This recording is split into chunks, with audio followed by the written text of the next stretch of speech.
Recording now. All right. Welcome, Mike. Thank you so much for being here and thank you for taking the time to talk to folks. And I'm looking forward to hearing what you have to say tonight. Thank you, Jen, and thank you everyone for being here tonight. So yes, my name is Michael Hollingsworth. I'm a lifelong resident of this district. I currently live in the southern portion of Crown Heights. So my activism story starts about 5 years ago. Um, the current building that I live in, maybe for the past 60 years or so, has been a building that was mostly occupied by either Black American or Black West Indian folks. It's a rent stabilized building. In 2016, our landlord started a process of converting um, empty units into luxury condos, while at the same time refusing to make repairs to existing apartments in the building. Uh, so that experience led me to start organizing with a group called the Crown Heights Tenant Union, which is a group here in Crown Heights made up of tenants, all volunteers, who basically support other tenants, whether it's issues of harassment, overcharge, repair issues, et cetera, those kinds of things. And I went to one meeting with the idea that it would just be one meeting. I'd get some information on my building about how do we fight back against this condo conversion, and that would be it. In my mind, it was a one-time thing, but the one meeting turned into one meeting a month, two meetings a month, and then going to actions. I started going to community board meetings, and it sort of like snowballed into this thing where I just got more involved in housing issues, uh, wherever they arose, and that first year, 2016, 2017, there was a huge fight in Southern Crown Heights over a piece of land that's owned by all of us called the Bedford Union Armory. So it's a piece of public land. And there was a huge fight in the community on what should be done with that land. On one side, there were organizations like Central Brooklyn DSA, CHGU, New York Communities for Change, and just regular neighborhood folks. We were on one side, and our position was, hey, this is a piece of publicly owned land. It should be used for low income affordable housing. On the other side was, Lori Cumbo and a developer called BFC Partners, and their position was, why don't you give us the land? We'll make it, mostly luxury, mostly market rate, and we'll give you some quote unquote affordable. And so like that was my first real world example of seeing the role that electeds play in terms of displacing folks, and especially in neighborhoods of color. Unfortunately, the community lost that fight. Lori Cumbo was reelected, and not even 3 weeks after she was reelected, she sold the armory to BFC. And since then we've had a couple of other rezonings, one along Franklin Avenue that would allow for more luxury. Thankfully, me and some of my neighbors sued the city and actually nullified that one. And now we're facing another one at 960 Franklin Avenue, which if it gets built, it'll end up destroying the Brooklyn Botanic Gardens. It'll be, mostly luxury, the same story of displacing folks. And so that's the kind of work I've been involved here on the local level. I was also part of Housing Justice for All in 2019. We were able to win new protections for the entire state. So, obviously housing work is super important to me. But I know that there are other issues that are also important. And even though I haven't had a chance to be involved in that work directly, in this activist volunteering capacity, there are some issues I want to champion along with housing and city council. So, for instance, I truly believe with every fiber in my body that we spend way too much money on policing. And I think we have to get to a place where we start to direct some of that money back into communities, specifically into anti-poverty programs. So I'm fully on board on the defund to refund communities of color. So policing is the issue that I care about. Also education. I live in a neighborhood where The same middle school that I went to when I was a kid is still the only main middle school in the neighborhood. And when I went there, it was overcrowded and underfunded, and it still is like that today. We have to figure out a way. We have to stop being so comfortable with, you know, seeing, to be quite honest, so many Black and brown kids in schools that aren't resourced correctly. And so I definitely want to tackle education as well. And then also, like economic opportunity. For folks that don't know, yeah, one of the main thoroughfares in my part of the district is Franklin Avenue. And there's a stretch of Franklin Avenue where if you walk up and down, any time of the day, you'll see quite honestly, you see a lot of people who look like me just like hanging around because there's nothing to do. There's no economic opportunity. There are no workforce centers. So that's going to be huge for me as well. Like we have to also, stop being uncomfortable with just seeing like generations of Black people falling by the wayside because there's nothing, because there are no opportunities. So yeah, issues of housing, education, policing, economic opportunity, the environment as well. Those are going to be issues I want to champion in city council. And yeah, I thank you all for having me, and I'll be happy to answer some questions.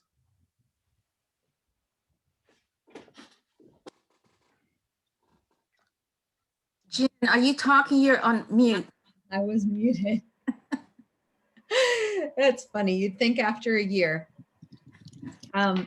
So I just want to say thank you, Mike, for giving us that intro. And, we get a good sense of sort of what's most important to you.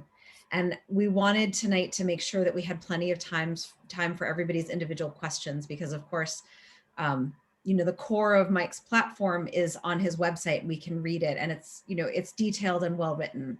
So now is really our opportunity to dig into the things that are important to us personally, and that are sort of the determinative factors in how we cast our votes. And I'll just remind us in this moment that we have ranked choice voting for the first time for this district in June. So even as you listen, if you're thinking this Mike might not be your first choice, you still need to know who your second choice is. So it's really helpful to be informed with regard to that. So there's a couple of folks who I know have to jump off a little bit early, and I wanted to give you first shot at asking questions. But before I do that, I just want to welcome a couple of folks have hopped on since we started the meeting. So I just want to say welcome and thanks for being here, and thanks for being an engaged voter. So if you've got a question, if you can just raise your hand in the chat, let me know that you've got one. And if we need one to start off, I will start us off with a question that was sent to me via email by a neighbor who can't be here tonight. And it's a very specific question on housing policy. So that'll give you a, oh, Bianca, do we do introductions for folks on the call? We didn't really do introductions for everybody because we're going to keep it tight for the hour. So I wanted to make sure that we could all get our questions in. But if we find that we have a little more room, then maybe we can all meet each other as well. It would be nice to do that. Actually, no, you know what? Thanks for calling me on that, Bianca, because I feel like you're right. Let's go ahead and actually know who's in the room with us. I'm going to get out of my time taskmaster space and get into my community space, and let's know who's here. Thank you for that. Maybe we can just, I'm going to put us back into gallery view for the recording, and ask folks to just say what your name is and one thing maybe that Mike should know about you. So Bianca, can I make you go first? Is that cool? Thanks. Sure. I'm Bianca Guerrero. My pronouns are she, her. I work at Make the Road, which is an organization that organizes low-income New Yorkers and immigrant communities for social justice. I am new to the neighborhood. I live in Fort Greene. I moved here in February after living in Washington Heights for much of my life. I'm going to pass it to maybe Sharon to introduce herself. Okay, hi, everyone. Sharon Combs, she, her. I am a 20 plus year, actually, 20-year resident of Prospect Heights as of this month. And I'm an executive coach to nonprofit leaders. And looking forward to hearing more from you, Michael. And so I am going to Rudy and I'm sorry, I always want to call you something else Julie. in your name. Julie. Fair enough. First of all, Jen, thanks for hosting tonight. And Michael, I appreciate you're interested in running. We share CUNY in common. And I appreciate that you're supporting the deal for CUNY. It means a lot to, I think, all New Yorkers and beyond. And so just happy that you included that and also were endorsed by PSC CUNY. That's a big plus in my book. I am Rudy Jordan, he, him. I been living in the Clinton Hill and Prospect Heights neighborhood for about 40 years and seen a lot of changes in the neighborhood, some good, some bad. And I'm particularly interested in the issues of housing and also in equity and education in our neighborhood. So I'd like to hear more about that and what your ideas are. Oh, how about Brooke, fellow educator? I was just gonna get off of the call. I'm being summoned to another Zoom for our school. I'm Brooke. I am an educator. I live and work in Fort Greene. And I have also been doing quite a bit of work with the Clinton Hill Fort Greene Mutual Aid over the past year, particularly with the Community Fridge and the Free Store. Also, as an educator, I've founded and run an intentionally diverse elementary school. And we're part of a 2-year project right now around housing integration and school segregation and integration. So I'm really interested in sort of how to move the needle on school integration, particularly here in Fort Greene, which is a historically Black neighborhood, but our school is a predominantly white organization at this point. So we're working really hard to diversify and change the demographics, and a lot of it is really difficult because of housing segregation. So that was a long spiel, but that's why I'm here. But I unfortunately have to leave, but I really enjoyed this few minutes. Thank you so much. And I will call on Vicky.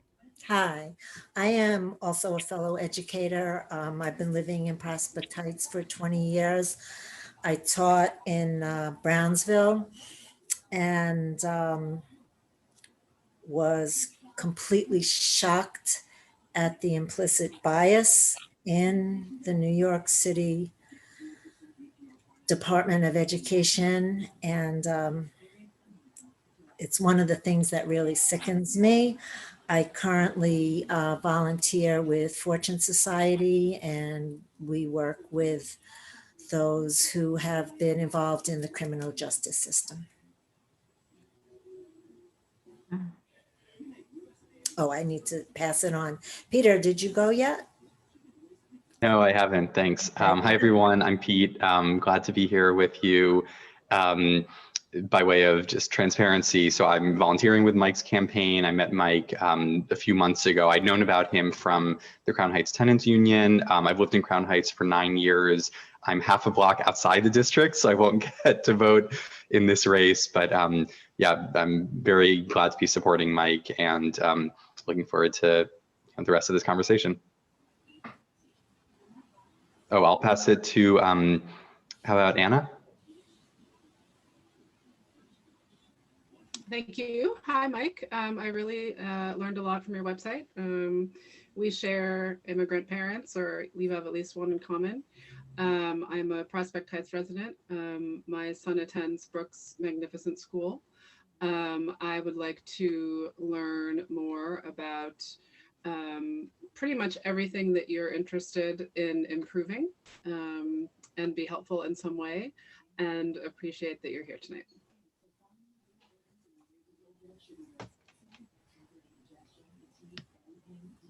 Maybe we can hear from Teddy next.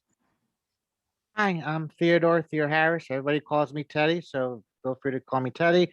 I'm a program evaluator.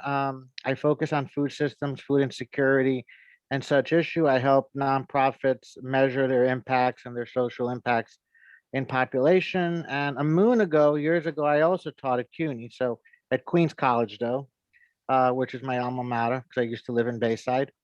My wife, as Sharon knows from the Block Association, has lived in Brooklyn for over a decade. And when I married, I moved here in Brooklyn as well. Hannah and Mohit, if you want to introduce yourselves, cool. If you're off camera because you're doing other things too, that's also cool. I can go real quick. I'm Mohit. Thanks for organizing, Jen, and for coming, Mike. I am at Prospect Heights, been here for almost 4 years. Have worked both for the city in the past and now work in real estate.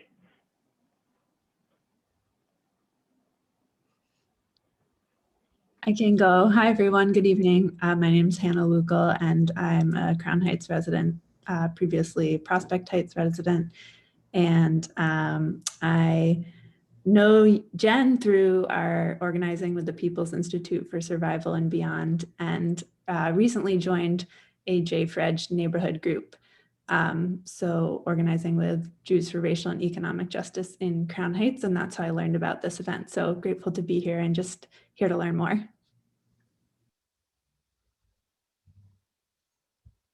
Right, cool. Thanks for that, Bianca. That was a good call. I'm going to kick it back to the group for diving into questions. If we've got them queued up, and if we don't, I have one that we can start off with. I can go first, if that's cool. Oh, never mind. Okay. Sorry. No, go ahead. I'll be second. Go ahead. I can go. Yeah. Thanks. Mike, one of the questions I have is, I think one of the tensions that City Council often deals with is the tension between what a neighborhood wants and what's good for the city as a whole, which is doesn't always overlap. And so the issues where I see this the most is affordable housing and transportation around things like bike lanes and bus routes. There's an affordable housing deal up for rezoning right now at McDonald's on Atlantic and Vanderbilt, and I've seen some opposition to that in the neighborhood. Just curious how you would talk to your constituents around the sort of the things that are good for the city as a whole, even if they're not necessarily desired by people who are immediate neighbors. Yeah, thanks for the question. So I think I should also clarify, because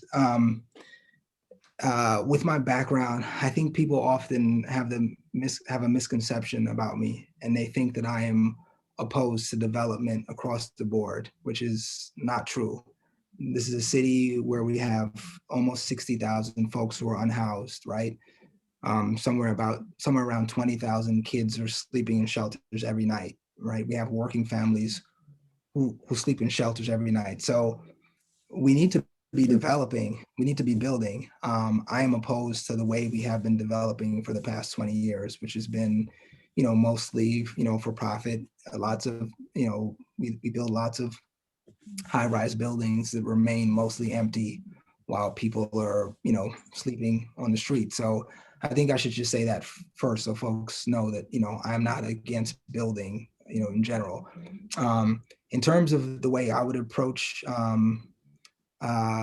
building as a city council member, I think I occupy a unique position, because I come from a harmed community. And what I mean by that is a community that has had 3 major rezonings or land use decisions over the course of 7 years, in which the community was completely shut out of the process in terms of our voices being heard on what the community needs and what we want. So I will never approach a rezoning from a position of what we've been doing in the city is, when it comes to these rezonings, it works like this. A developer buys a piece of land, they get together with their architect, they put together a plan, and then it's it's presented to the community as, this is what's happening. You can scream and complain, but it's happening no matter what. And I think that's just the wrong way to approach building. I think, so what I'm calling for is a comprehensive citywide plan, which if it's implemented correctly, would shut out developer-driven rezonings, and it would provide a space for communities to determine what gets built in our communities. We'd set the rules of which the game is going to be played by, and I think that would sort of bring down the temperature that's happening right now between communities and developers. There are communities all over. The McDonald's one on Atlantic is one, but then there's also, there's one in Sunset Park. They're happening all over, and there's a reason why communities all over the city are opposed. NoHo, Soho. There's a reason why communities, Gowanus as well. There's a reason why communities are opposed to these rezonings, and it's because our interests are never accounted for in what's going to get built, right? And so, I would approach it from a totally different place. The place I'm coming from is a place where the folks who actually live in a community get to determine what gets built. And yeah, in terms of the McDonald's on Atlantic, my general position has been that any development that's getting built in a neighborhood that doesn't have substantial community buy-in input isn't something that I would support, and that's the case with this McDonald's as well. But if I could, and I'll briefly, because I know I don't want to take up tons of time. The last thing I'll say, in terms of how do we get out of the housing crisis, we're gonna, and this is what I think the comprehensive citywide plan would do. We're going to have to, the burden of housing folks shouldn't just fall, on a few poor neighborhoods of color, which has been the case for the past 8 years. Most of the burden of building new housing stock has been in neighborhoods of color, and the housing stock that has been built in those neighborhoods hasn't been affordable for communities. If we're going to be serious about getting out of this, we're going to have to share the burden across the city in terms of where we're building. We can no longer start to, carve out neighborhoods and say, no, we're not building anything here. Just put it in a Black neighborhood, just put it in a brown neighborhood. That's a recipe for disaster. And yeah, this problem, this housing crisis it's all of our, it's a problem for all of us, not just for a few neighborhoods. Thanks, Mike. Let's jump to Sharon. Sure. So Mike, I did read your platform statements on your website. It's very impressive, very detailed. I did have 2 questions. There was one section on health, which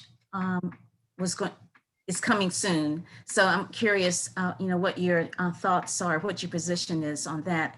And I'm also curious your position on arts and culture.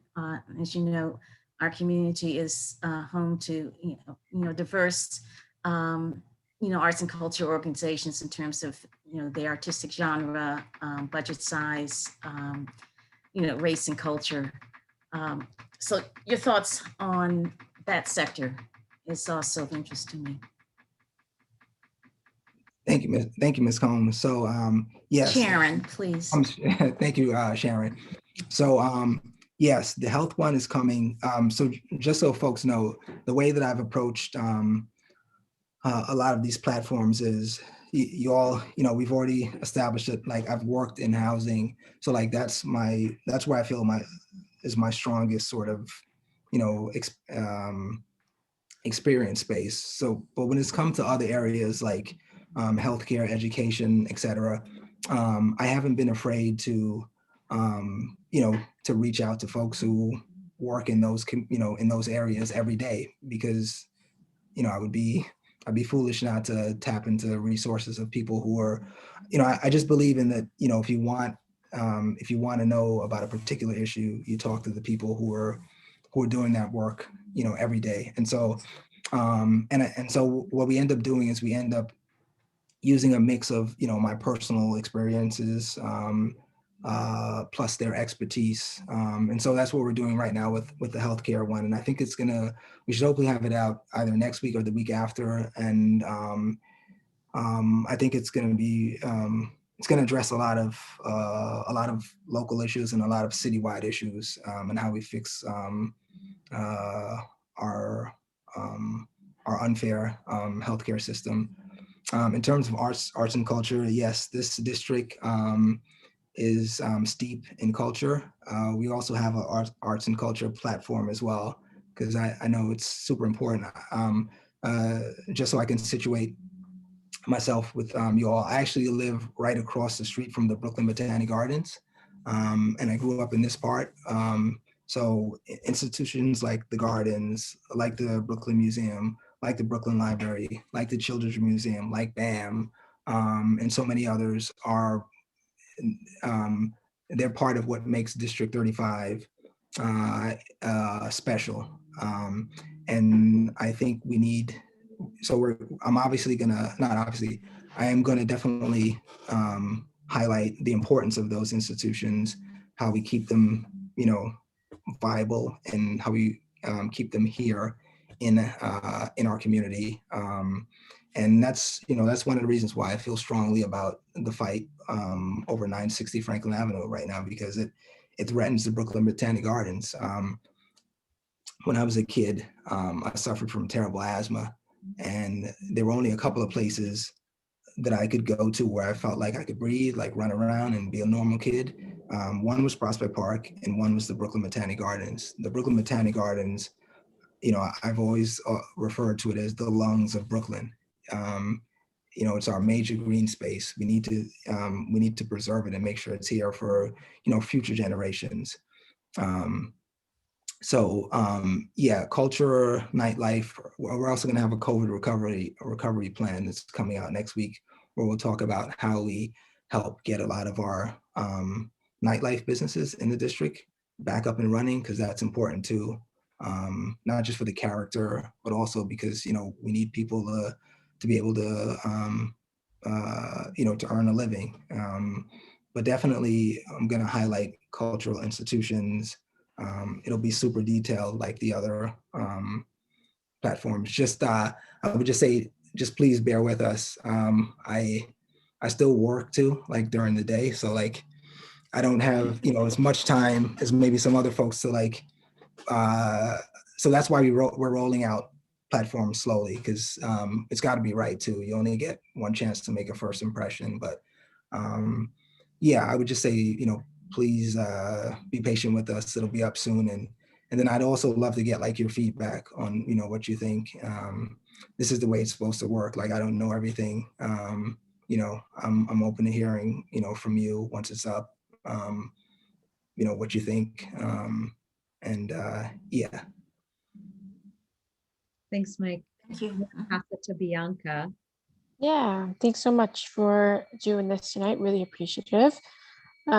So I also worked in city government. I was working in the mayor's office. We were trying to pass the nation's first paid time off bill for folks in the private sector. So I'm really curious around like your plans to protect workers' rights, especially with the context of, right now, a lot of folks are reasonably concerned about the hospitality industry, about small businesses, but going forward, I'm very certain there's probably going to be a lot of folks who are going to prioritize economic growth over everything else, including workers' rights. And you don't seem like the kind of candidate that would do that, but my question is, what are your priorities, I guess, when it comes to making sure workers aren't put behind just general economic recovery, and how can we, or what will you do in order to contextualize some of the pushback you may receive from like the NYC Hospitality Alliance, some of the big lobbyists who are getting a lot of attention right now for good reason, but may not get in the future or may not have the same reasoning in the future. I hope that's clear.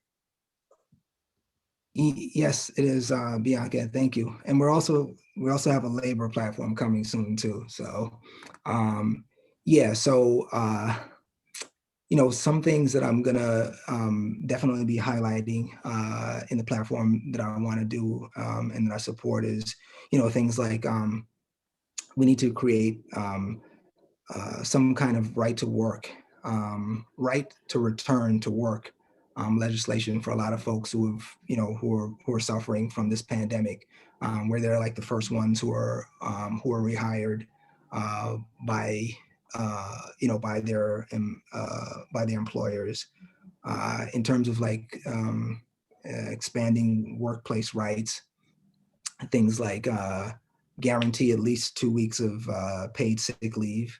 I've always felt like, nobody should have to choose between, going to work when they're sick. So something like that for sure. At least 3 weeks paid vacation time. Vacation is important for folks. And when it comes to parental leave, I think a good starting place is, like 6 months of paid parental leave. So those are some of the things that I'd want to help draft legislation like right away.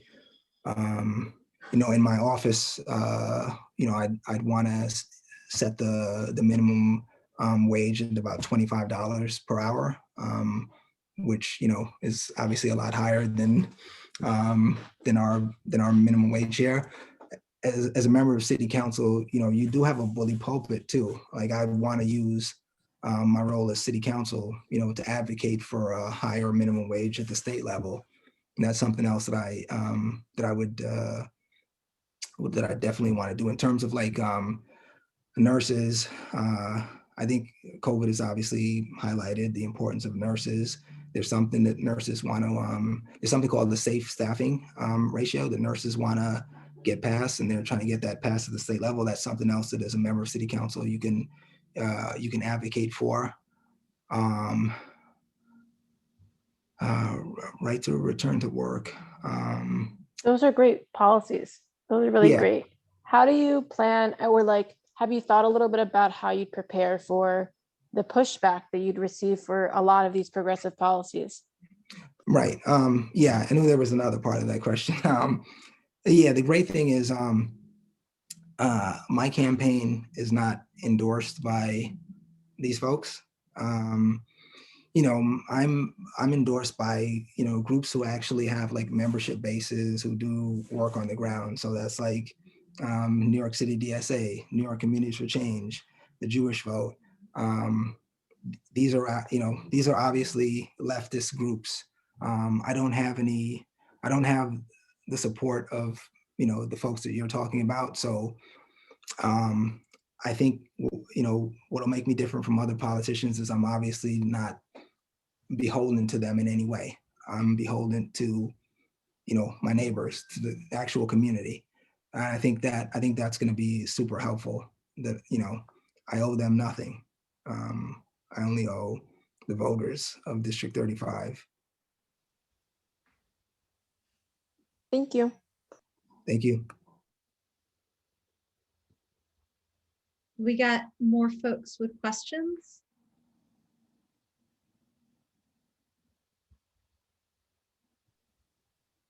I can ask a question. Or Teddy, do you want to ask a question?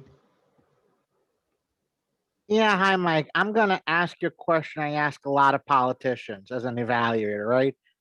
Everybody likes evidence-based policy. Everybody talks about evidence-based policy, or that they're going to create policy by evidence-based. So for you, what would you look at in terms of evidence to inform any policy you'll create? And I actually appreciate the fact that you don't have all the policy proposals up yet, because it shows that you're a dynamic person and things change. And in order to adapt, we often have to adapt and change policies and rubrics and into the coming change, whatever the economic situation or the pandemic situation is. but what are your guiding principles, so to speak, when you're looking at a proposal on a topic you know nothing about? What does your gut tell you? This is what I'm going to look at, and this is what I'm going to ignore. Thank you, Teddy. Yeah, when there's a topic that I know nothing about, and I think this is also something that separates me from other people who are running in this race and people who have served in elected office before. Like, I have no problem asking for help. Like, if I don't know something about specific, I don't know, let's say, I'm just gonna pull something. Let's say like bike lanes, right? I have no problem reaching out to folks who are doing that work, finding out, the best strategies. I've always felt like if you have a particular problem, if you have a particular problem, the best people who can help you solve that are the people who are being affected by their problem, are on the ground already fighting, trying to solve it. So like, I have no problem, reaching out to, to folks in a particular area where I have no clue. I think that's a sign of a strong leader. I think I think a weak leader says, I don't need anybody, I can do it all by myself. Like, and that's part of being an organizer too. A real organizer is that you know what you know, and what you don't know, you find someone who does to help you. And so that's how I would tackle any issue where I don't have a knowledge base. I wouldn't be afraid to ask for for help.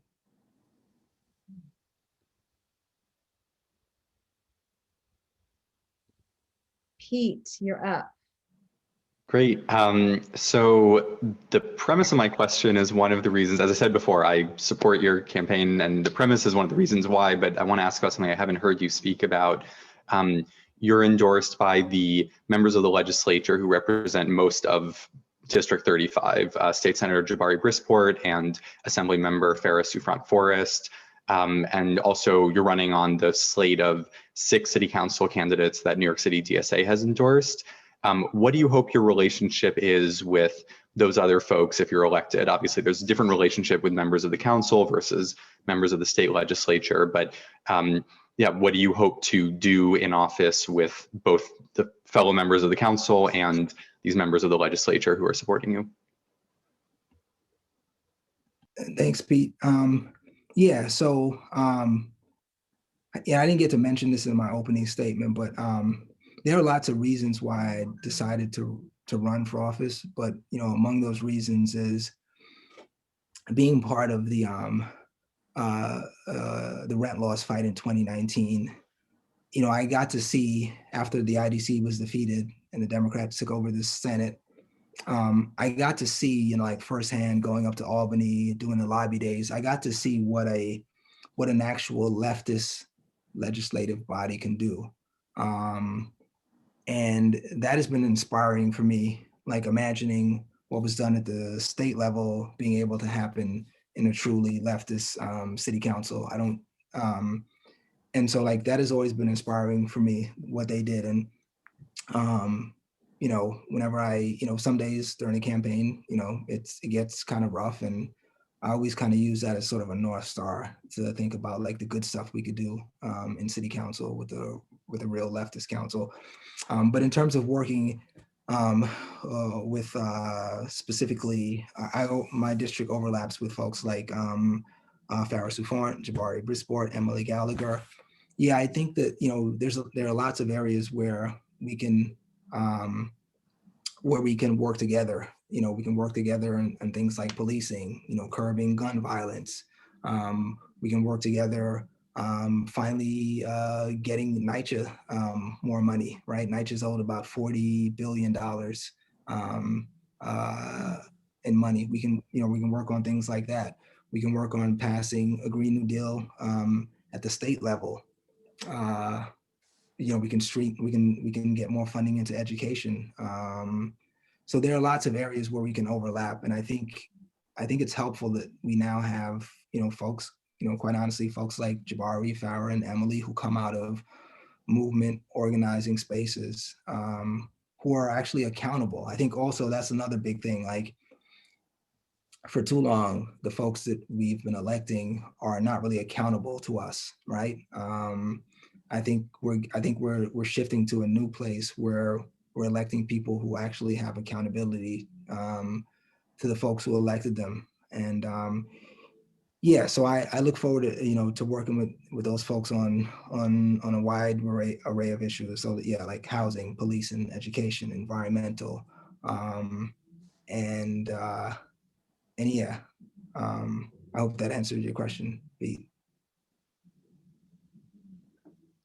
I'm gonna hop in for a second and ask a question that came in over email from my friend Elizabeth, who works in low-income housing from the nonprofit side of things. And she's got a very specific question, so I'm gonna read it how she wrote it.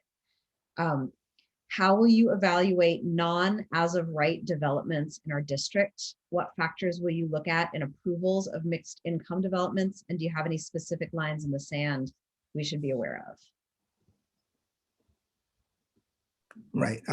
So the first one was, how will I evaluate non-as-of-right development? Yeah.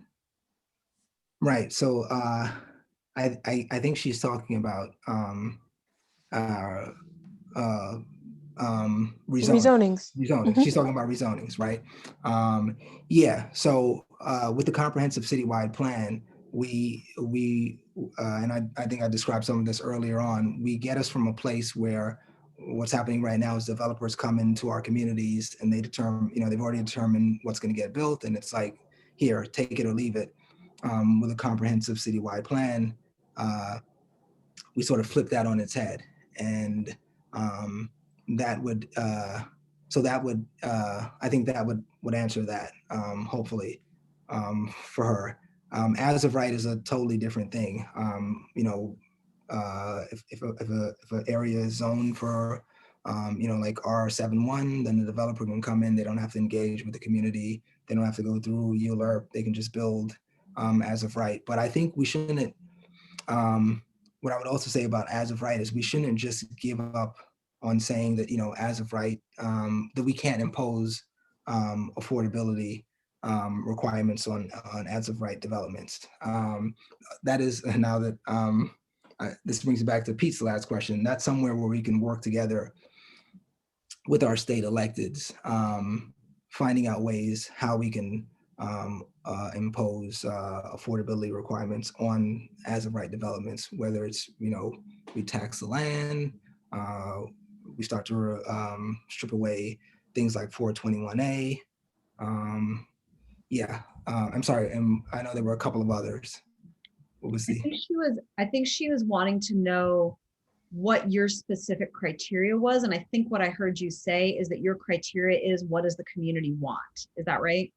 Yeah, because with the comprehensive citywide plan, the community would determine what gets built in our neighborhood, right? So like the amount of actual low income affordable units.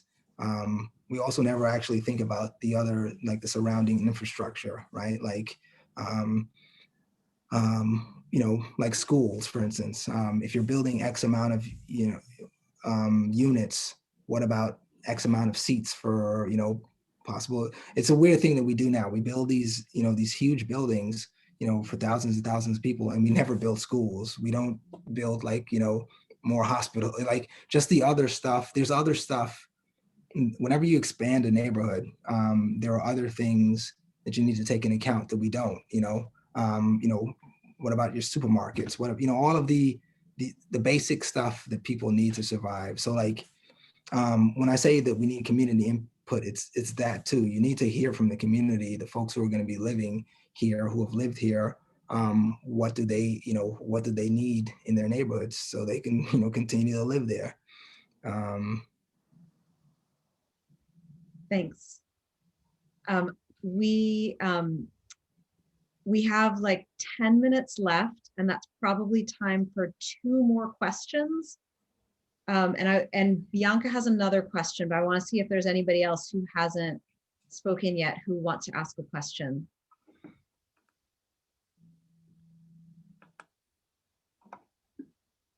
right, Bianca, go for it. Awesome, thank you. So this also is kind of related to how you answered the last question and how you planned, I guess, to co-govern with folks. And I guess how I served on in my last neighborhood, I served on the community board, and I saw how that is where elected officials go to like engage folks, and then they sort of like dust their hands off, they've done their job. How will you, or what is your, or maybe it's the PTA, something similar, like these established groups that usually are for folks that are not working class or not immigrants, they have the time to take part in this stuff. So how do you plan to expand sort of the groups who are able to engage in some of these political conversations? And maybe that's through like an organizing model in your office or something like that. And relatedly, sometimes these rezonings, like, or for a lot of these rezonings, a lot of people don't know about them unless they're super plugged in, or, you know, if they're like homeowners who want to protect their property rights, and they have like very good networks in order to do so. So what is your approach to governance in that sense? How will you get more people into the fold? Thank you, Bianca. Definitely going to use the office as an organizing space. My preference would be to have every staff member come out of an actual movement space as an organizer. That would be, you know, my preference. So, and yes, I definitely would use the office as an organizing space. The district is extremely diverse, not just ethnically, but also economically. And I would want to use the office, you know, as a space, as more of a community space too. So I would definitely do that. If I could just jump to the sort of community board part, and about elected showing up to community boards and thinking that, you know, they've done their part. One of my major problems with community boards, and I'll speak specifically about Community Board 9 because that's the one that I'm in, is they aren't terribly representative of the community. They're usually mostly homeowners, as you said, Bianca, and this is a district where the majority of folks are renters. And our voices aren't heard enough in those spaces. So city council members actually get to pick some community board members, and I would specifically try to get Community Board 8 and Community Board 9 to look more like, to be more representative of the actual communities that they represent. It'll take some work, but I don't think it's undoable. I think if you have a good city council member who's committed to doing that, it can be done. And I'm 110% committed to that. And you also brought up a good point about, the rezonings. Unfortunately, a lot of folks just aren't in the loop. And by the time they find out you're right, it's usually like too late. And we should change that, you know. In my neck of the woods, there was a supportive housing building that opened up, and you know, a few years ago, and the community was sort of in an uproar, and they reached out to the local council member, who happens to be Lori Cumbo, and then, you know, she came to the community and was like, I didn't know this was happening, blah blah blah. So there's been a huge disconnect from the city government and the people that the government is supposed to serve. And, you know, I want to change that model. This particular city council member has had an office that's terrible in terms of communicating to us, which is like your number one job as an elected. And having been on the receiving end of that, you know, it would be my practice that we go in a totally different direction and that we actually communicate with our, you know, with our constituents. Right. I'm gonna go one more place and then I'm gonna wrap this up. And the thing I want to ask you, Mike, is we've been speaking about really big picture things that are super important, and it's just incredibly refreshing to hear a candidate in this district speaking in this way after the 8 years that we've had.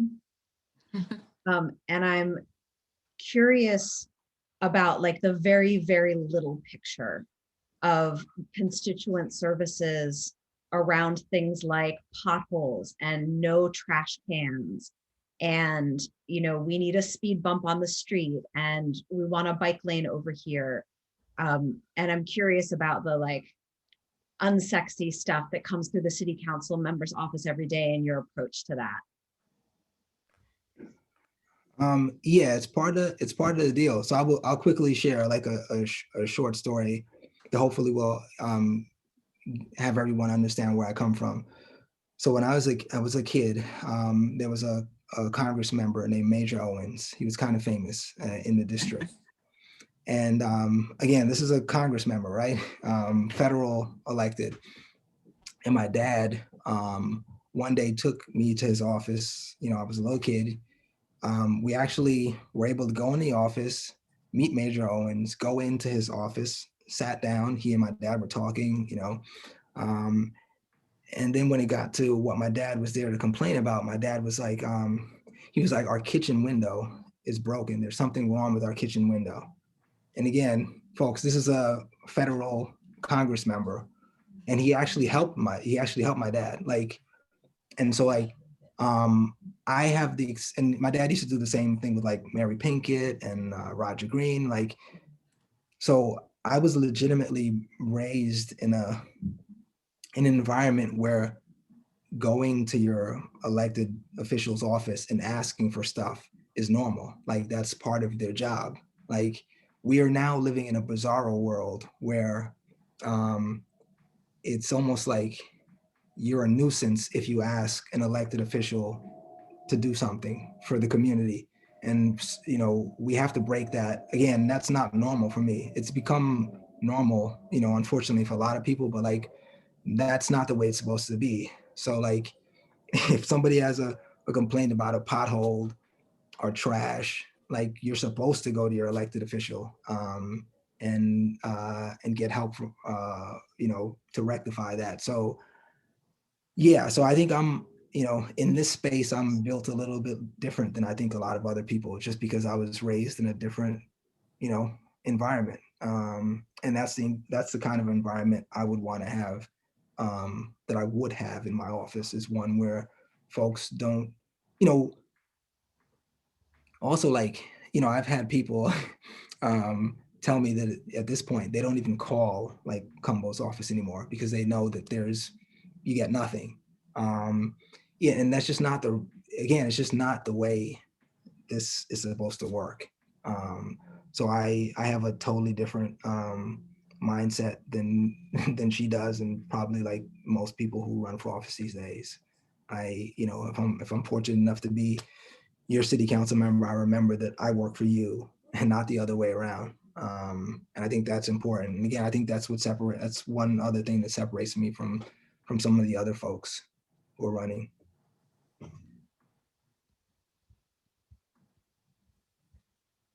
So I'm going to keep to our time commitment and wrap us up because it is 7:28.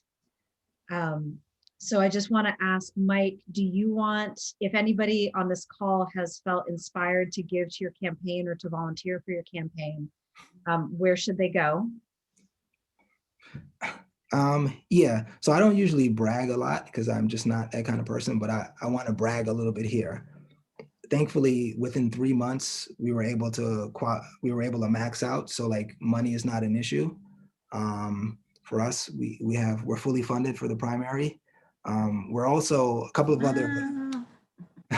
other really extraordinary things is out of a field of about 350 people who are running for city council, all across the city, we rank number 2 in New York City donations.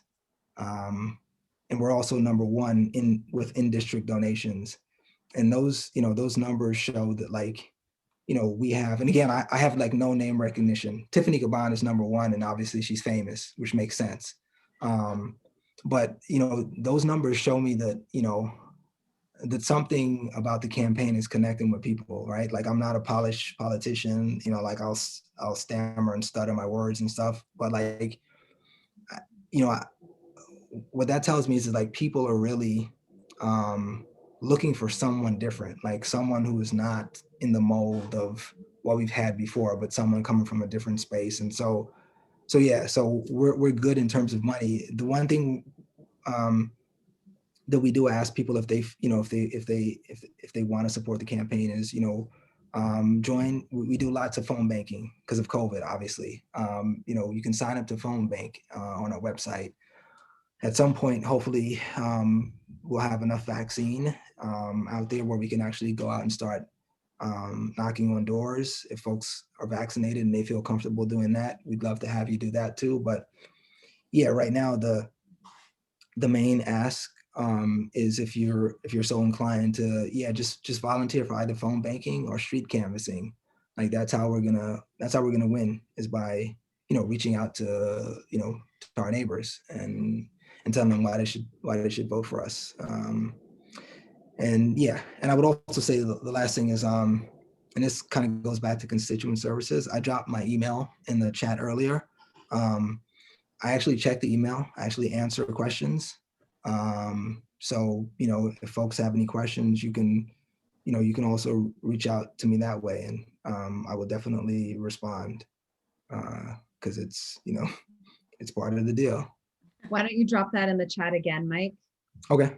And I'm gonna just take a moment to really, from my heart, thanks to folks for showing up on a weeknight in a pandemic when all of the things are happening. And even though we're home, most of us got a lot on our plate. So it's a big deal. And, being engaged in this way is revolutionary in its own small way. So, so thanks very much for coming. And I'll have the recording of this ready in a couple of days. And if you are not already on my election email list, that's what I'll be sending the recording to. So I will put my email in the chat. And if you want to be on my election list, which I send out maybe 5 emails a year in advance of primary elections. And I generally, if you're not already on it, I dig into really nerdy stuff like judgeship races and ballot measures and district leaders and the stuff that it's hard to find info on. So if you want to be on that list, you can email me. So thanks everybody again, and have a wonderful evening and stay safe. And hopefully the vaccines are coming for all of us soon.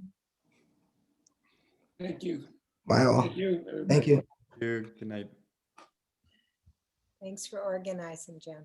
Thanks for coming. Thank you. Thank you. Bye-bye, Julie.